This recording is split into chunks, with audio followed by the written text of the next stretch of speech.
Hey guys, it's Robin. Thanks for tuning in. Alright, I'm going to start off with a little bit of news that has piqued my interest. So, this month coming up, on the 24th, they're going to be releasing the first season of Star Trek The Next Generation on Blu-ray. I know. Yes! The Next Generation. It's about time. I have them all on DVD. Haven't decided yet whether I'm going to switch over to the Blu-rays or not. Going to be kind of expensive, especially since they're just going to be releasing one season at a time. They've only announced the first season. I can only assume that if it goes well, they will release second, third, etc., so on.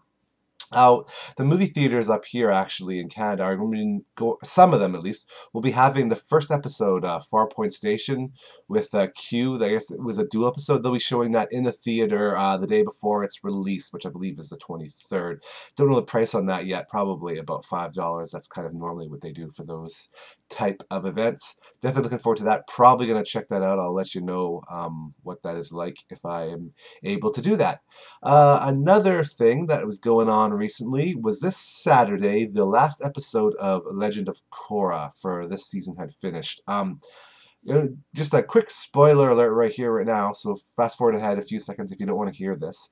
But at the end of the season, Korra regains her bending. Mon took it away from her.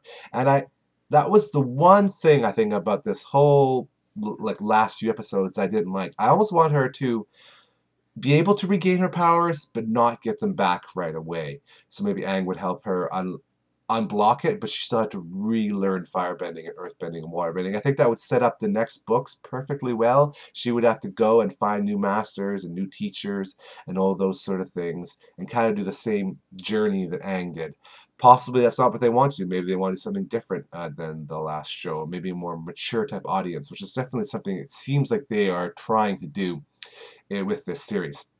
Besides that, the series has been amazing so far. Absolutely awesome. The whole thing is done now.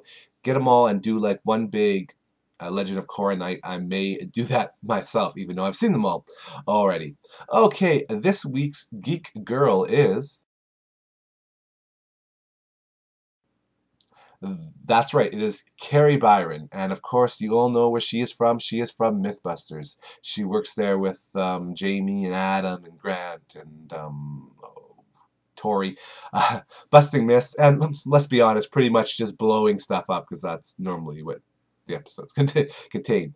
So besides that sort of geeky experiments, tech sort of thing, she also does a show on the Science Channel, all about I guess it's oriented towards teenagers, young adults, and maybe people who are not particularly interested in science or don't have a background in science.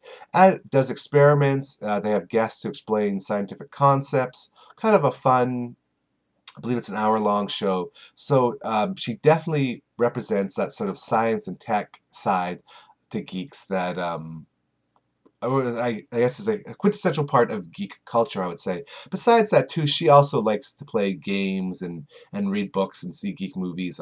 You hear about you hear her talking about MythBusters, and there's a few articles going around online where she mentions those sort of things.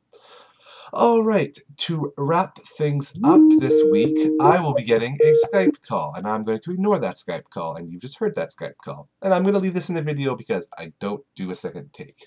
All right, anyways, to wrap it up, I'm going to answer, the question from last week. And last week's question was all about which comic book city would you like to live in? I mentioned Gotham, Batman's Gotham, Metropolis for Superman, tons of other ones. For me, though, it has to be Marvel's Manhattan or Marvel's New York. I mean, within that city alone, you get Fantastic Four, Avengers, X-Men, Spider-Man, Daredevil, Punisher. The list is pretty much endless, plus other supervillains. I mean, S.H.I.E.L.D. is often based out of there. It's where a lot of the S.H.I.E.L.D.'s prisons are, like Negative Zone, that sort of thing. So yeah, definitely Marvel's Manhattan. Although my safety would probably constantly be in jeopardy, it would be by far the most fun to watch and see all those heroes at work. Alright, well, until next week, so say we all.